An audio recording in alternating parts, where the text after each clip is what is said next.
Baby, baby.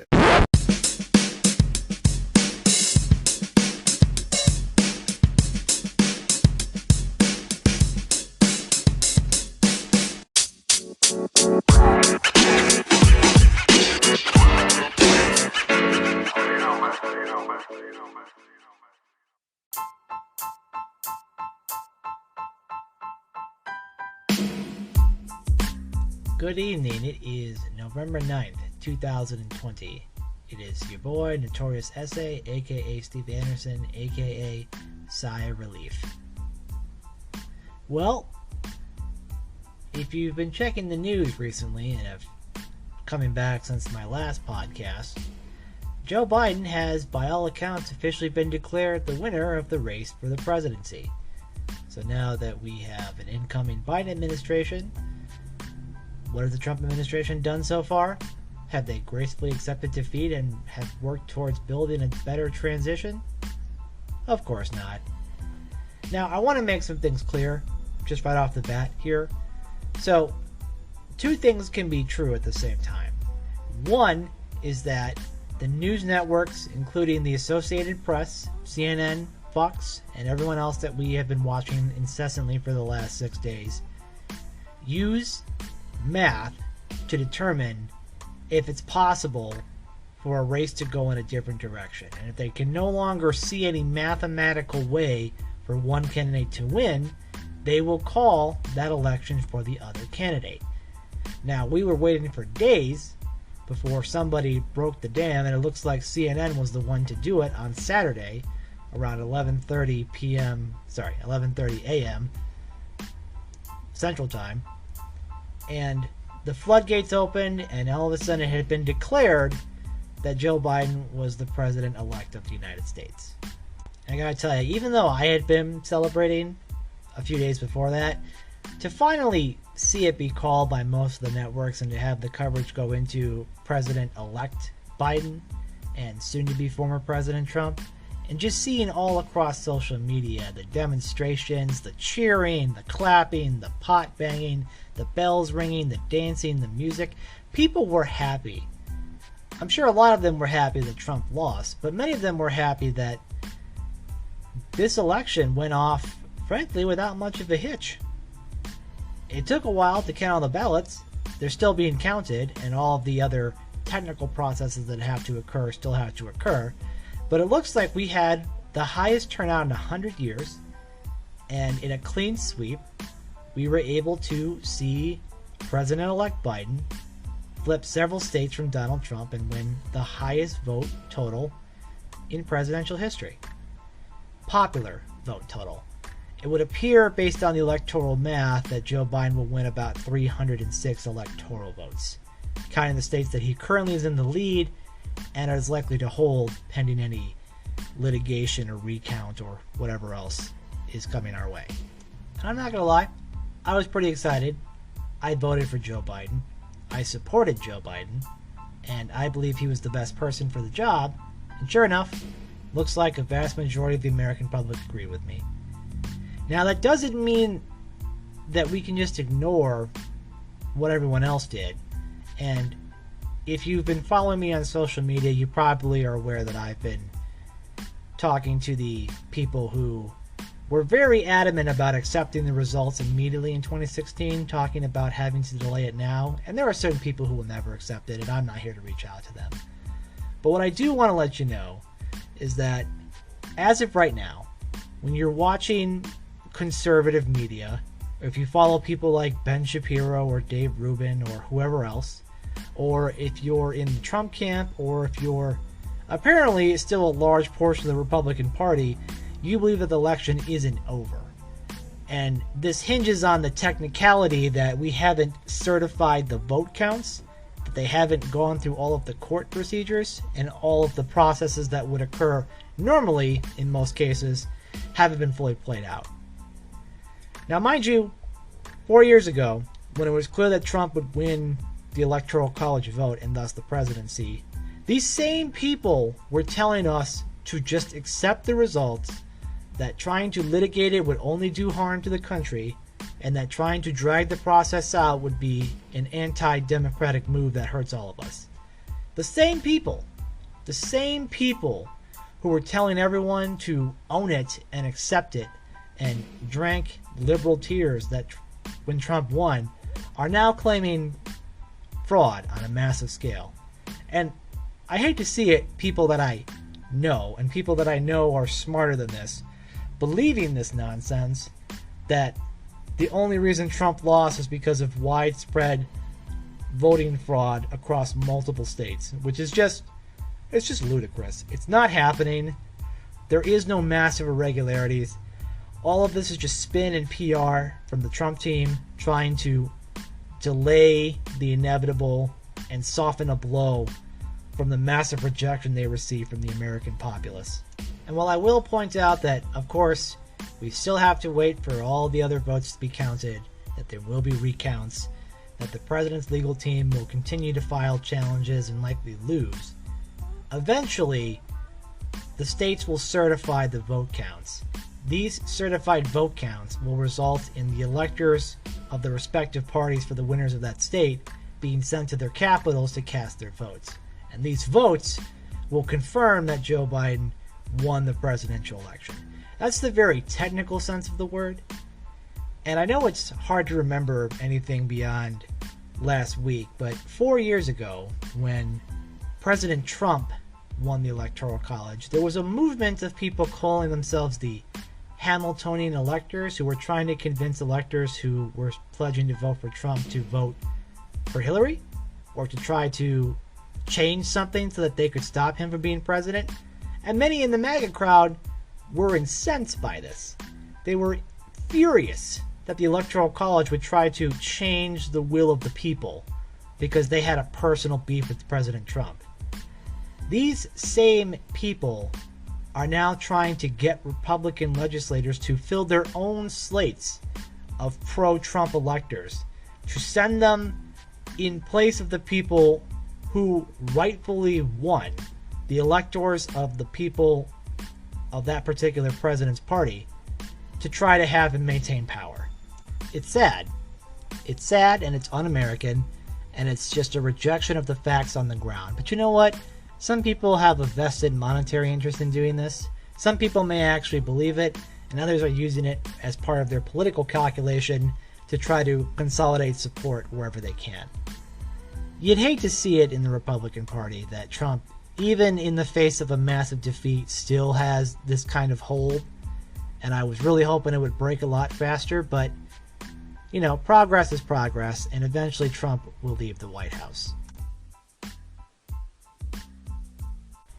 I wrote something on Twitter, which I also posted to Facebook, that I feel like is worth saying now because, you know, while I am sitting here talking about Trump losing and being ungrateful, and those in his immediate orbit trying to clutch onto power for as long as possible, and the politicians who are using that kind of sentiment to gin up their own support, I do want to send a message out to the millions of Trump voters out there who don't necessarily fall into those camps.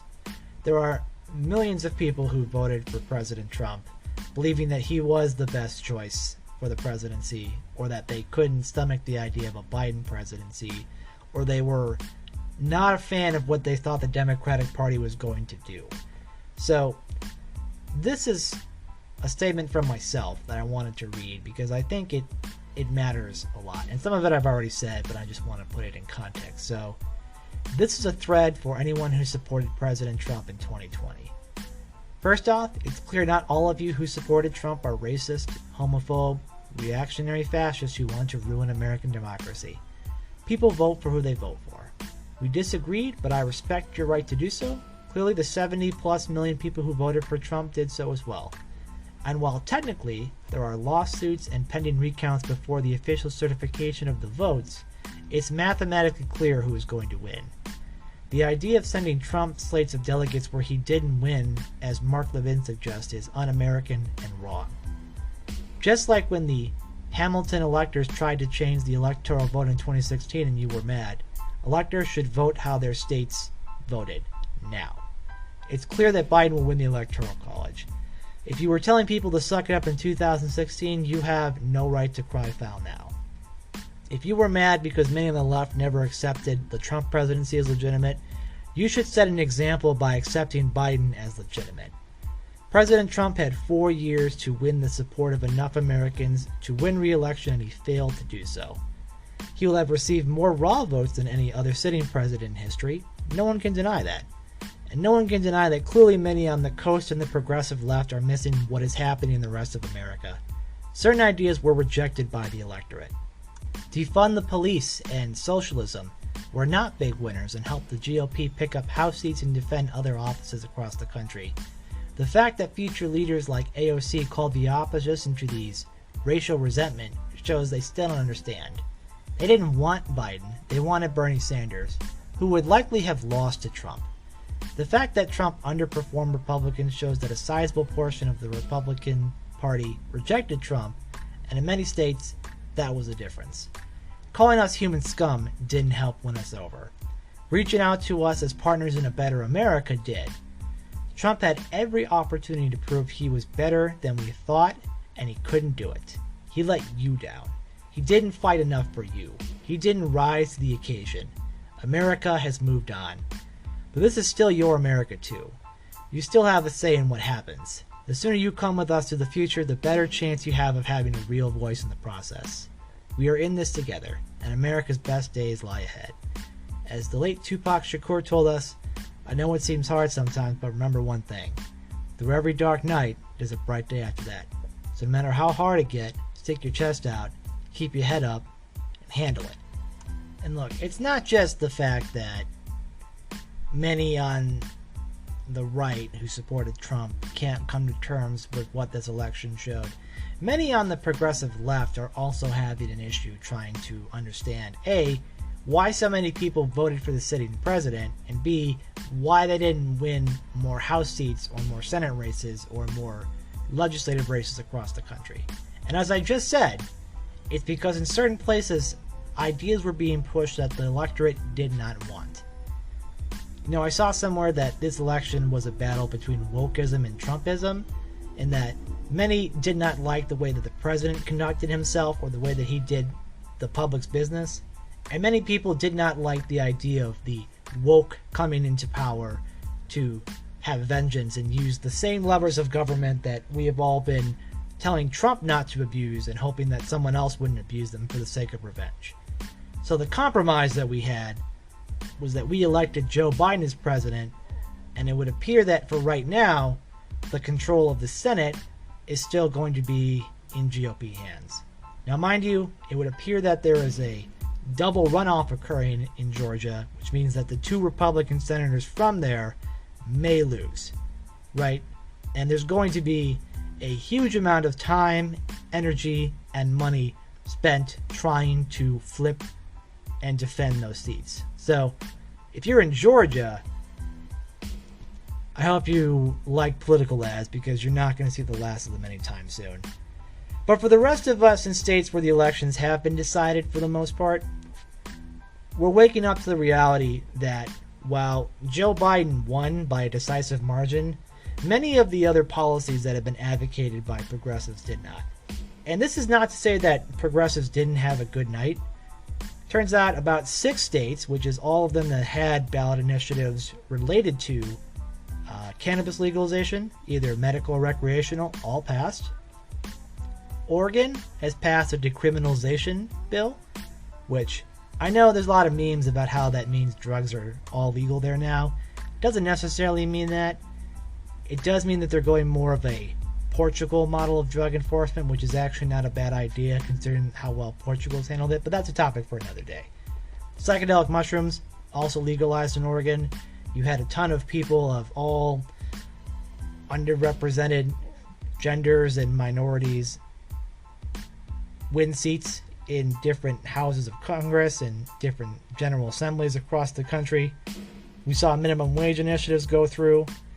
Arizona passed a tax on upper income earners to help fund their schools. But what you also see is a series of progressive litmus tests being rejected.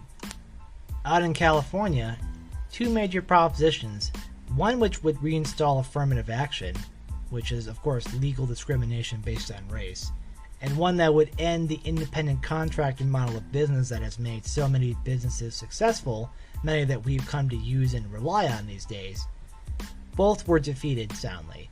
So it's good to know that in California, in the land of the anti-Trump resistance, that there is some common sense still out there. And here in my own state of Illinois, the fair tax, as it's called, the constitutional amendment to change Illinois' tax structure from a flat tax to a graduated income tax failed.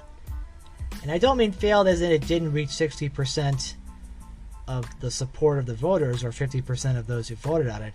I mean 55% of people came out and voted against the amendment.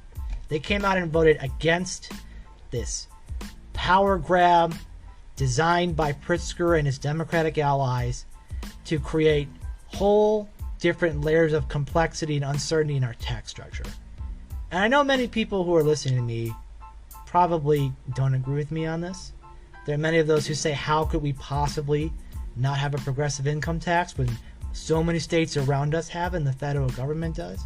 I'll tell you why. It's because nobody trusts the state government to do what it's supposed to do. No one has trusted them, and with good reason. Illinois is covered in consent decrees from mismanagement of its funds. It has chronically suffered from budget shortfalls year after year, resulting in funds being moved around.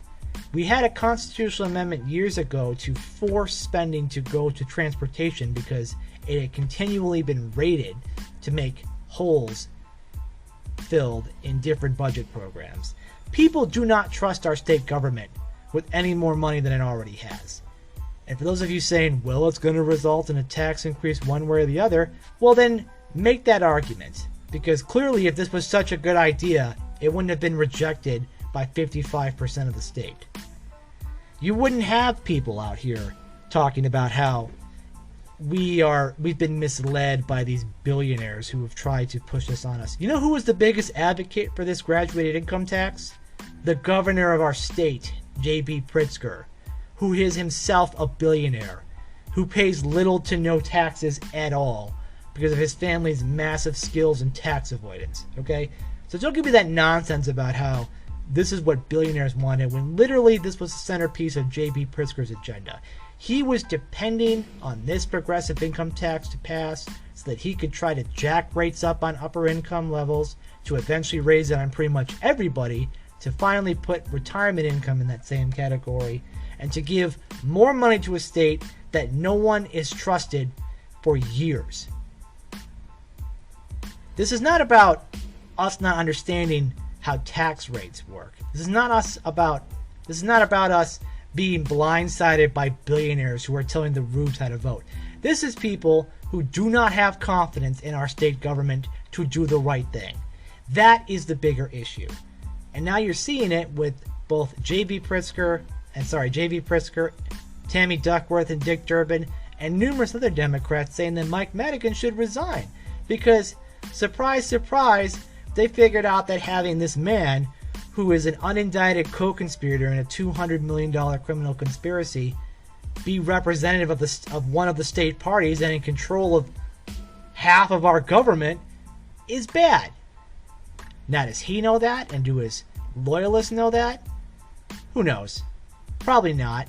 He'll probably maintain his speakership again, despite the increase in dissension, because he's got ruthless people on his side who will throw anyone under the bus to maintain their power structure. And many people who will throw their own principles out the door because it means that they will have a shot at power in the state government. Does that sound familiar? Does it sound like an interesting parallel between Donald Trump and the federal government? It's because it is. It's because people don't like corruption and they don't like incompetence. Which means if they don't like Donald Trump, they're going to vote against Donald Trump. And if they don't like Mike Madigan, they're going to vote against Mike Madigan. People are going to act as if they've been disrespected, and they're not going to respond well to those who continue to insult them, who think they don't understand what the issues were they voted on. See, the problem that we have here is that both sides think that they lost, and that they only lost because the other side was misrepresentative, or that they didn't fight hard enough for their ideas, or that it's someone else's problem because we were right the whole time. And if anybody else says otherwise, they're at fault. You know, while Democrats here in this state are making decisions and discussions about what to do about Speaker Madigan and the anchor that weighs around their neck, many at the national level are wondering how they could have been so wrong in their projections in terms of gains in the House and the Senate. How could they be so off in terms of what they thought was a winning message? Turns out defund the police was not a winning message. And it turns out trying to rationalize away what defund the police actually meant is not a winning message. Turns out that advocating for a complete absolution and destruction of the police department is not a winning strategy. Turns out trying to implement socialism, particularly among people who have escaped socialist countries, bad socialist countries, is not a winning strategy. You see that in the fact that the president actually increased his support among white women, among Hispanic men, and among African American men. He had a higher vote total than he did last time from these groups. And what is the response from the left?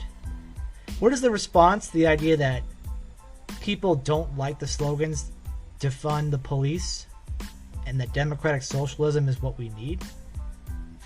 They call it racial resentment. That's right. You're racist. That's why you didn't vote for these candidates. And if you're one of these people of color or women who voted for Trump, turns out you're actually white.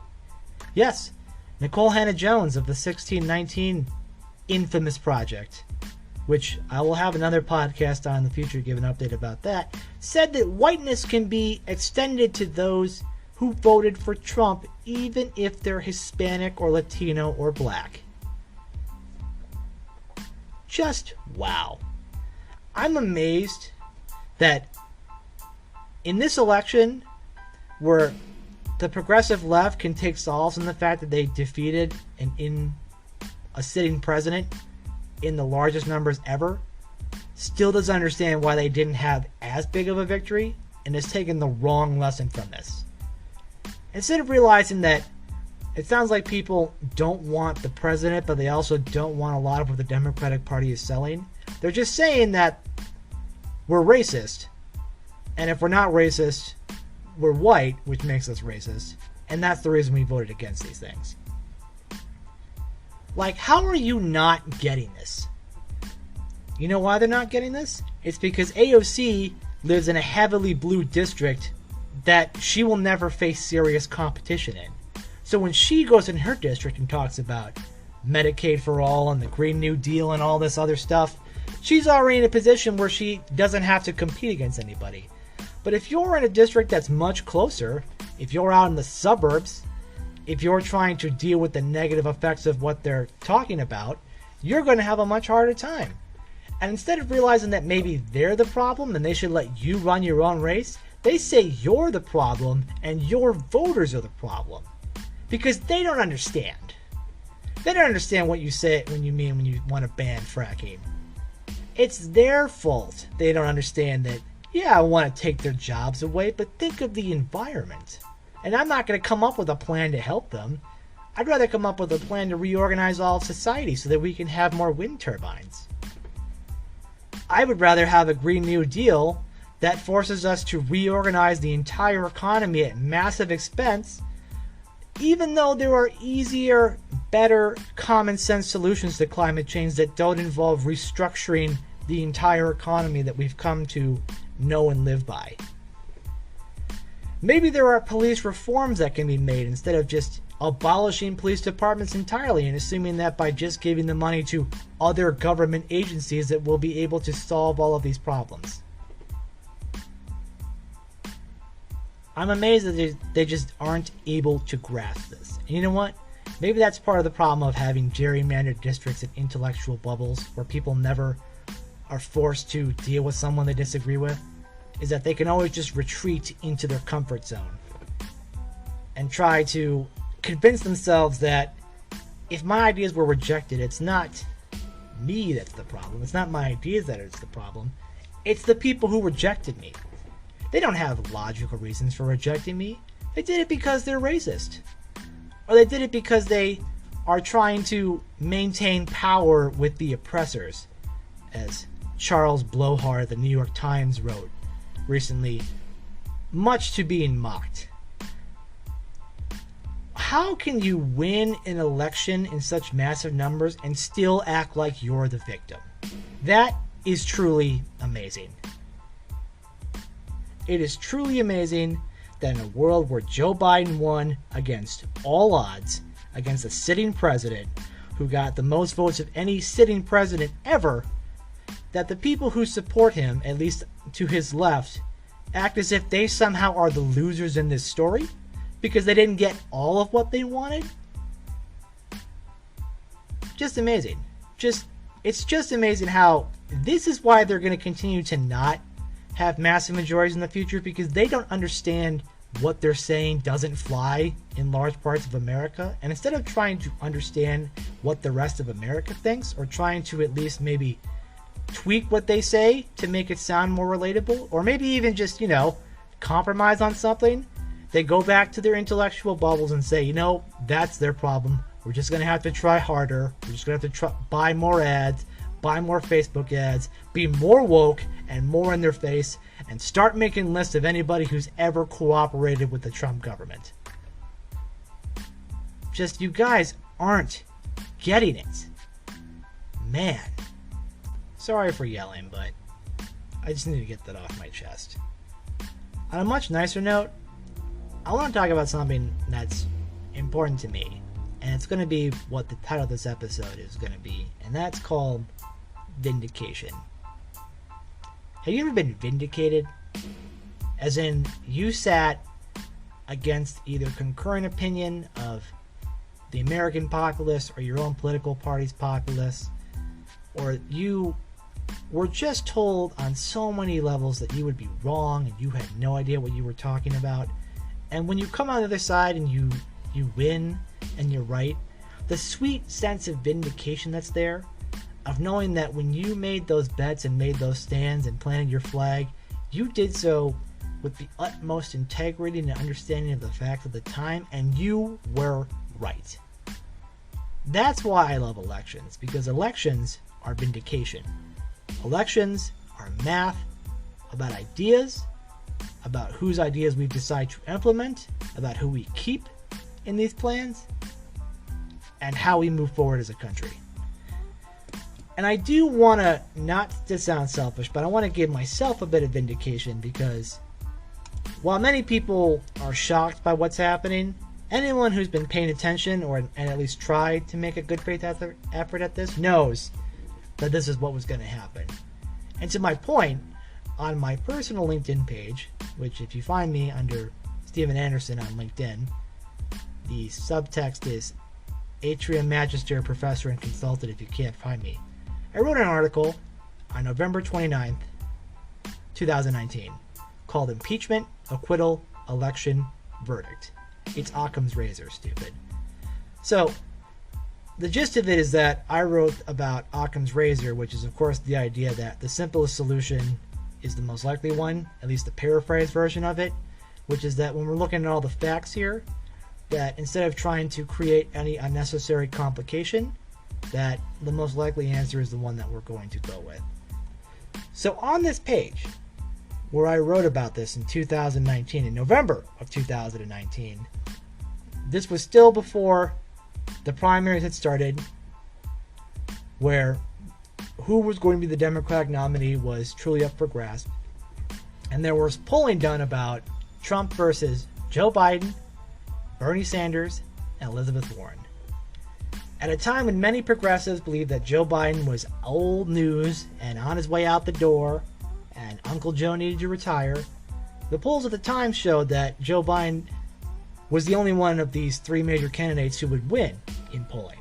And it had him even in Michigan, it had him winning in Pennsylvania, winning in Wisconsin, winning in Florida, winning in Arizona, and losing in North Carolina by 2. So, of course, looking back, as Joe Biden has won Michigan and Pennsylvania and Wisconsin and Arizona, only being wrong on Florida is pretty good context, if you ask me.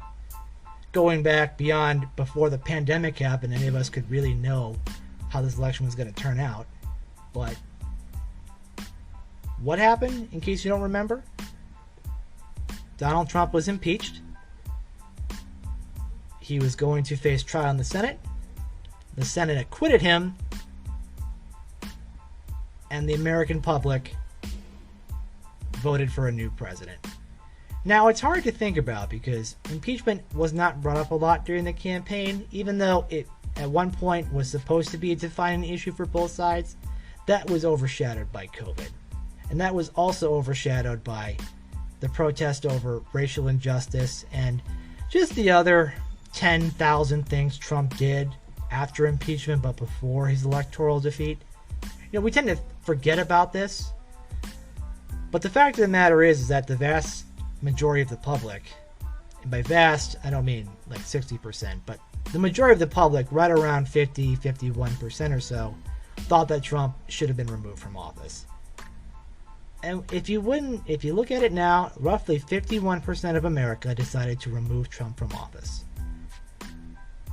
It's almost as if, as I said before, that Trump was never able to win a majority of popular support. And sure enough, for 4 years, when he had the opportunity to try to win more support, when he tried to grow in certain areas, he didn't. That's not to say, as I mentioned earlier, that he didn't get increased support among white women, Hispanic men, and African American men. That obviously did happen. But he also lost a percentage of white men in the suburbs. And he underperformed Republicans in numerous states, which means Republicans like myself voted for Joe Biden or didn't vote for Trump at all, or didn't vote for president, and voted Republican the rest of the ticket down. They voted against specific ballot initiatives, as I mentioned earlier, and they voted for Republican and conservative candidates. Meaning that in large parts of the country, they wanted to have, I guess, Lindsey Graham and Mitch McConnell still be in office, but they didn't want Donald Trump. And if you're me, this is the best of both worlds, because it says that while we don't agree with everything the Democratic Party has done, we very much have a problem with the one particular person in charge. And that one particular person, despite having a large number of votes in his support, which was all legitimate, lost by an even larger margin of votes. His electoral college vote is going to be smaller because, as many people may not remember, when the electoral college votes actually came down in 2016, he had 2 people that were supposed to vote for him not vote for him, so he won with 304 electoral votes. Not to say that can't happen in the future, but odds are Joe Biden's going to keep all 306 of his votes. So Joe Biden will win by a higher electoral vote margin and by a much, much, much higher popular vote margin. And I know I've said before, the popular vote isn't what decides American elections. Not always. But if it correlates with the electoral college vote, it does indicate that a vast majority of the country is in one direction, both in terms of the popular number of people across all states and the electoral coalition needed to win the White House. Joe Biden was able to do that. And looking back now, I don't think Bernie Sanders, Elizabeth Warren, or anybody else could have had that same kind of appeal. For many never-Trump Republicans like myself and conservatives who weren't fans of President Trump, we were all banking on Joe Biden winning the Democratic primary, knowing that he was a man that we could do business with. He was a man who didn't hold petty grudges, who wouldn't abandon conservative principles on a dime, and specifically thanked us in his inauguration speech as part of his electoral coalition. So we know he wants to listen to us. We know he can make deals. The Republican establishment knows this, but they're also trying to wait out the president, who unfortunately, in his wailing and flailing in his last days, is trying to consolidate support among the Republican Party. And it's like, guys, you don't have to listen to him anymore. he's no longer relevant. Many of you won without him. Many of you got votes that he didn't, which means that the never-Trumpers that he has called human scum and irrelevant and also dangerous were the key in many places for Joe Biden's electoral victory. And that's nobody's fault but Trump's. Our votes are not owed to anybody. We're allowed to make our own decisions. And it was Donald Trump who decided that there were certain people he did not want to be part of his electoral coalition, to his detriment. He may have gained votes in some places, but he lost votes in others. And it turns out that loss of votes was enough for him to lose the presidency. And it's oh so sweet, because since 2015, I've had to deal with this man being the leader of my party for years to our detriment. In Illinois, before Donald Trump came, we had a Republican governor, we had a Republican senator, we had 2 extra Republican congressmen, we had broken super minority status in the General Assembly, and we were very well on our way, if Hillary Clinton won, to continue to make gains. But no, Trump won and decided that he became the GOP and the GOP became him. And if you were in a blue state like this, where you had to win the support of Democrats and moderate voters, that they were completely turned off by him, irrelevant of anything we tried to do. Sure enough, that backlash resulted in us losing Mark Kirk in 2016 and Leslie Munger as well. It resulted in Bruce Rauner losing in 2018, along with Peter Roskam and Randy Hultgren, which are the 2 other Republican congressmen that were there before Trump. And the only reason that we were able to do well this year is because people were able to separate themselves from Trump when they voted for other things. Yes, Biden won by a pretty good number, as did Dick Durbin, but the progressive income tax lost, which means that for a lot of people, when they were out voting, they voted against the income tax, and they probably voted for Biden and for Dick Durbin. They probably voted for their other congressional reps as well. But the biggest issue that Pritzker tried to push, along with Madigan, failed. And across the country, we saw Trump lose his lead, while other Republicans held theirs as mail-in ballots came in. Some places less so. Some places the Democrats did pull ahead. But for a lot of people who voted, their primary objective was to get rid of Trump. That was the biggest deal, because Trump, the man, is one of the biggest problems. Say what you will about Trumpism and what that means for the future, but it will be much harder for Trumpism to succeed when the president is not Donald Trump. And particularly when his personal traits become the determining factor in how our government works, and his personal traits turn off a large number of people, he never was going to win in the first place.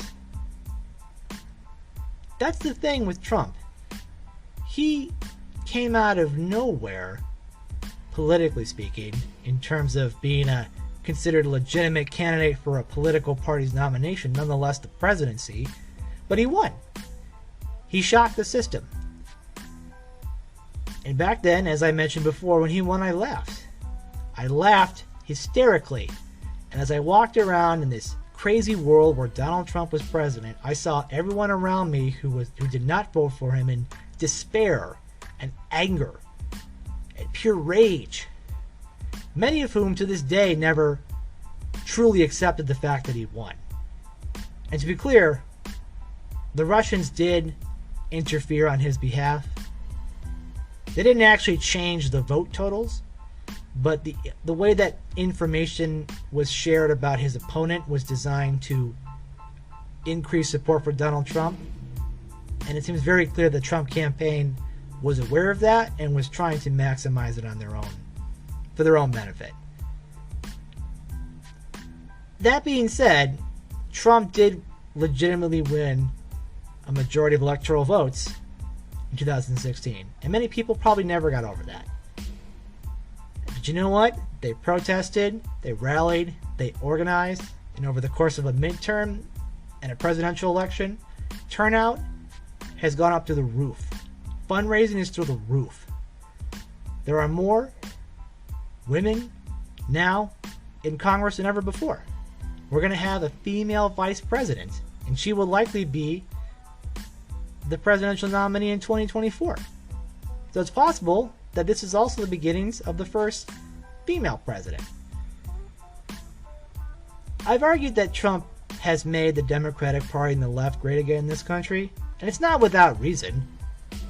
2018 was a massive repudiation of Trump, and this year was somewhat of a, I wouldn't say a backlash to that, but more of a slight dialing back, in that a lot of us didn't want Trump, but we were not signing up for the progressive income taxes, or the defunding the police, or the trying to excuse rioting as peaceful protest.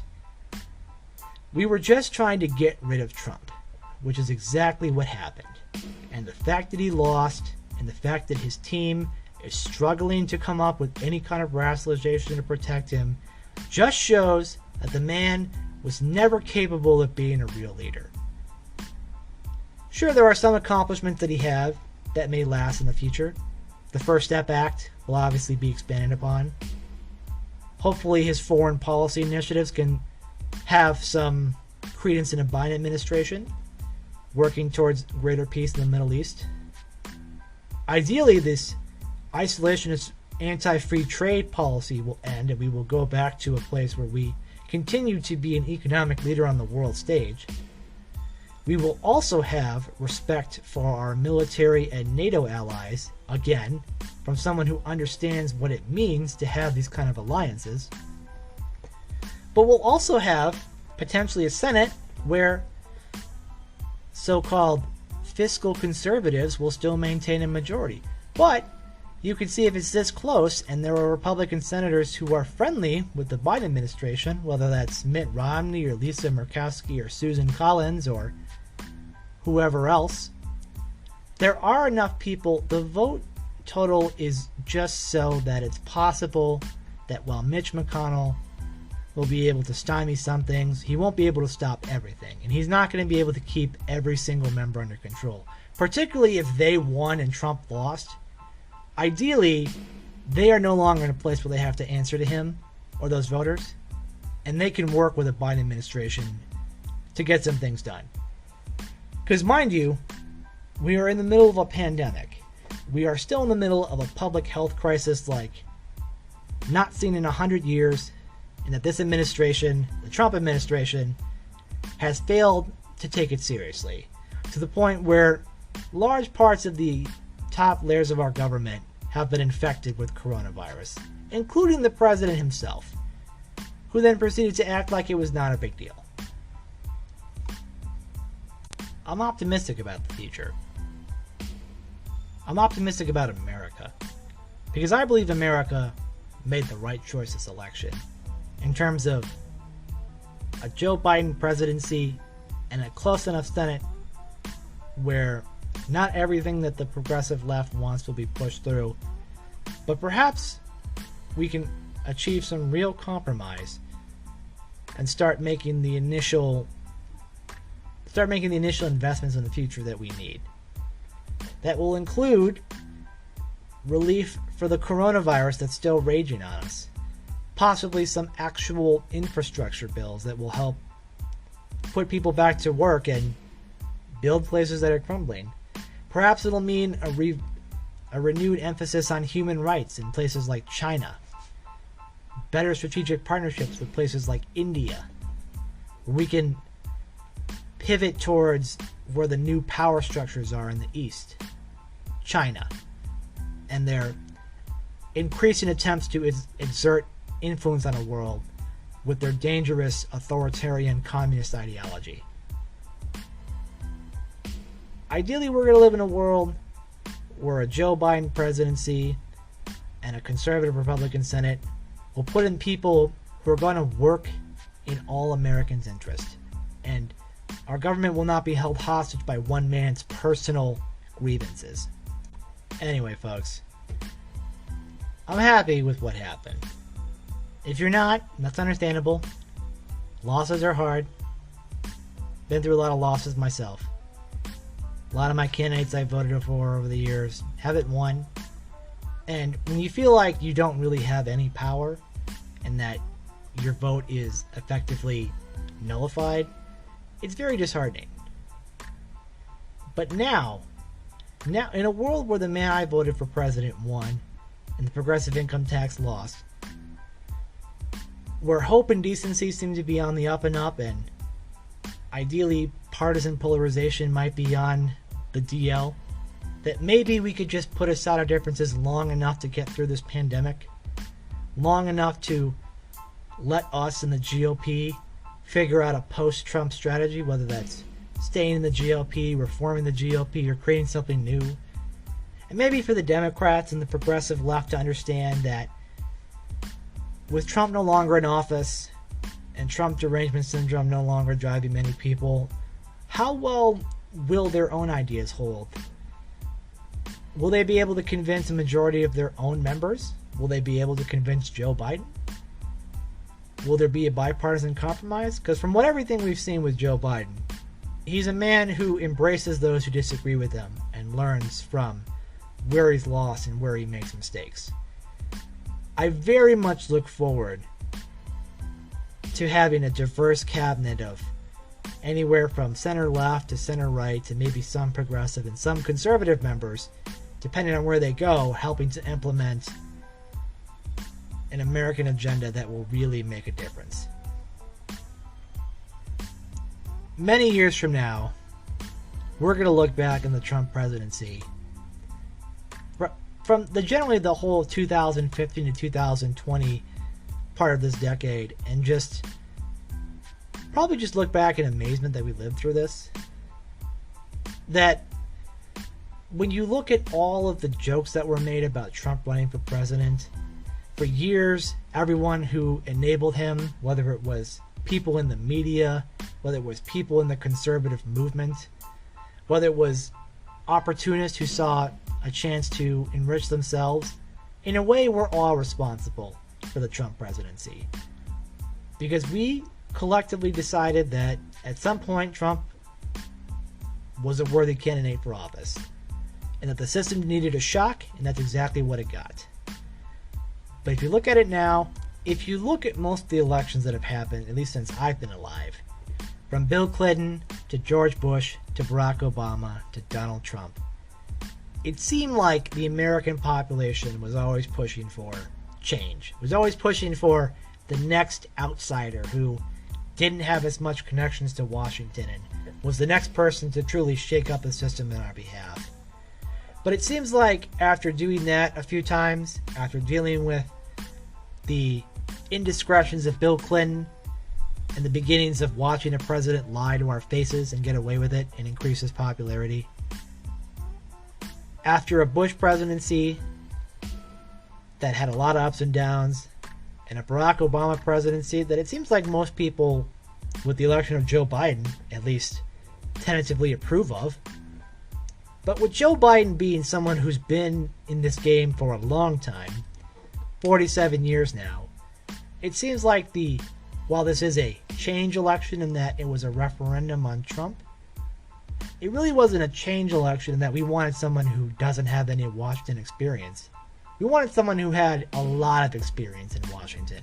Turns out when you elect someone with no experience in the position and whose personality is such that it makes governing almost impossible, it turns out you can turn off a large part of the American population like that. To the point where someone like Joe Biden, who years before this, as we all remember, was a meme and a punchline and an afterthought, all of a sudden became, and I'm not joking, apparently the savior of democracy everywhere. Because as he won, we saw celebrations not just in America, but across the world. Church bells ringing in Paris, fireworks in London, celebrations in Japan and Australia, all around the world. Places where democracy is part of their lives, people were celebrating. And that's not to say that international views matter that much in who we pick as the American president, but the fact that many of us celebrated that we won and the rest of the world sees us as being liberated from ourselves, it should tell you what Trump's done to our international reputation. Worse than Obama, worse than Bush. Beyond unnecessary apologies and aggressive action, we had incoherence, we had disruption, we had deference to autocrats and dictators, and we saw disgust with our allies. And you know what? They seemingly have an interest in who we pick too. They don't get a vote. They're allowed to have an opinion about it. Turns out many of them were happy Joe Biden won. Turns out a majority of America is happy that Joe Biden won.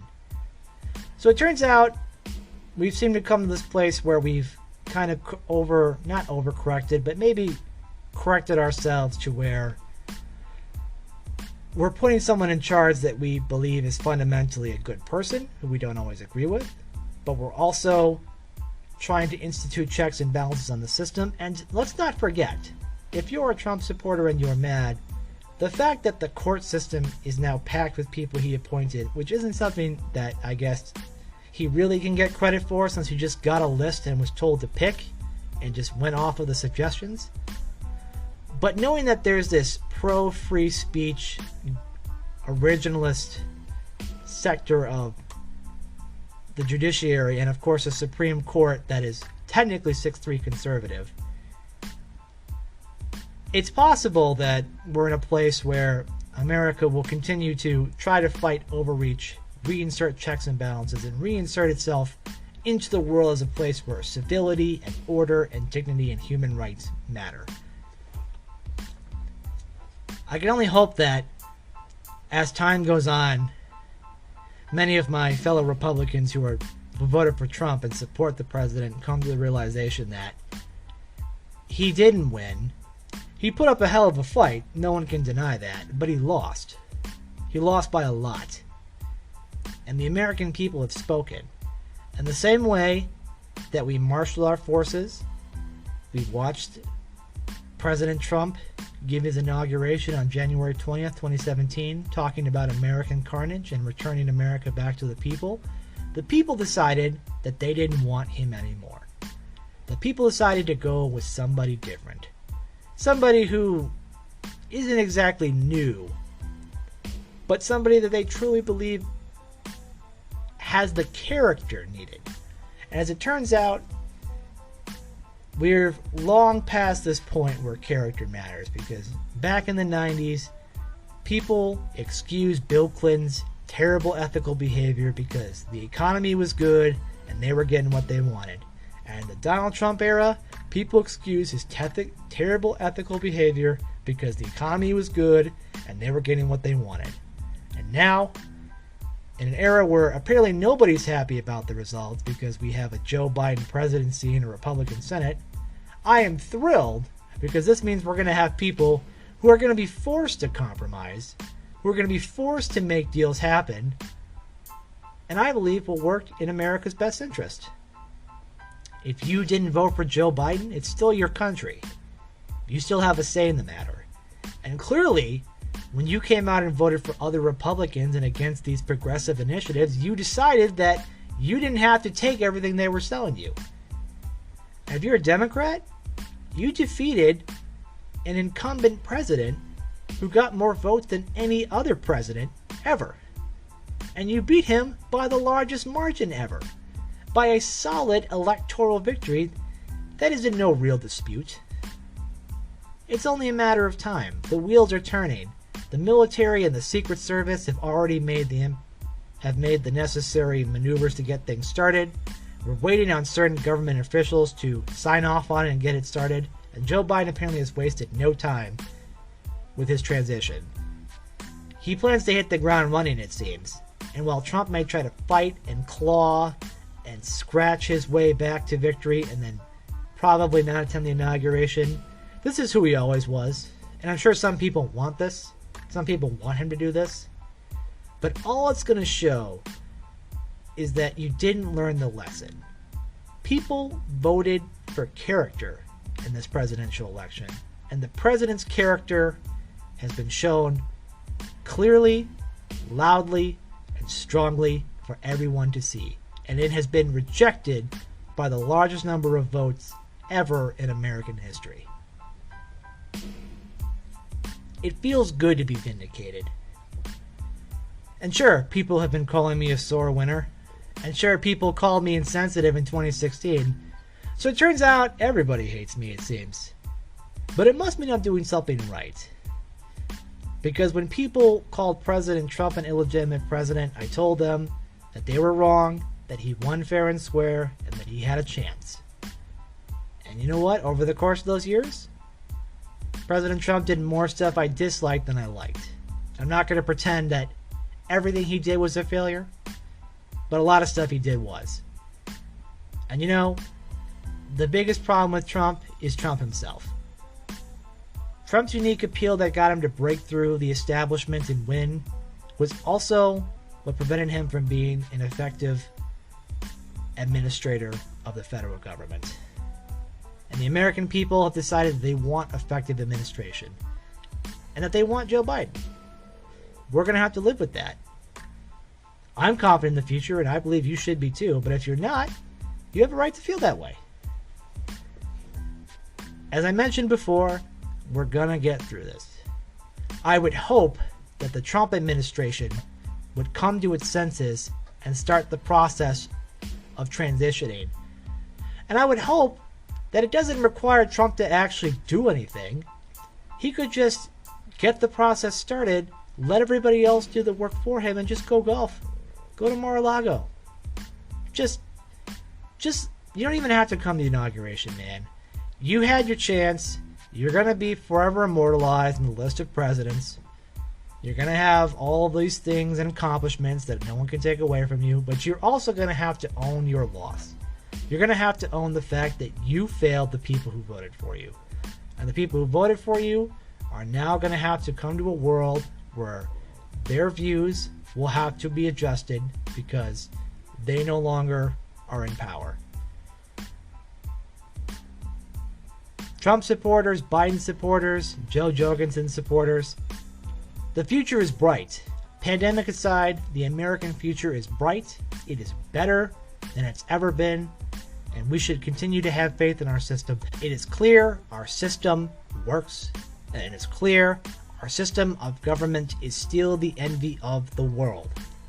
Even if your desired political candidate or political initiatives lost, you still live in the greatest country in the world, and you still have a say in how that country operates.